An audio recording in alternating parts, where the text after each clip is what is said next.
Assalamu alaikum, aujourd'hui nous parlerons d'un miracle scientifique du Coran qui a choqué les biologistes du XXe siècle. Il s'agit du développement embryonnaire humain, que le dit le Coran sur l'embryon.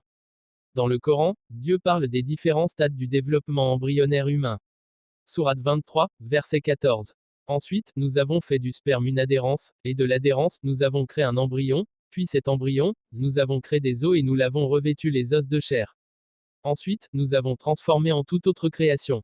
Gloire à Allah le meilleur des créateurs. Littéralement, le mot arabe à alaka a 300, 1 une sangsue, 2 une chose suspendue, et 3 un caillot de sang.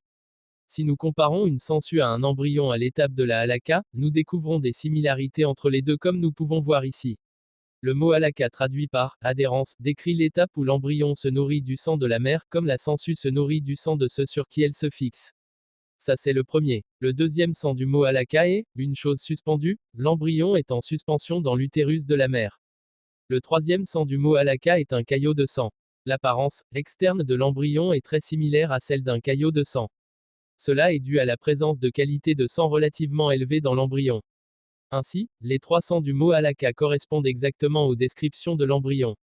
Le stade suivant mentionné dans le verset est le stade la moudra, traduit par l'embryon signifie également morceau de chair ou substance mâchée. Si quelqu'un mâchait un morceau de gomme et le comparait à un embryon au stade de la moudra, il verrait que l'embryon à ce stade prend l'apparence d'une substance mâchée.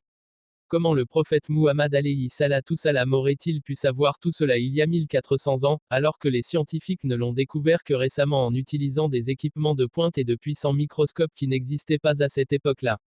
La réponse est que ces descriptions ont été révélées à Muhammad alayhi salatu salam par Dieu.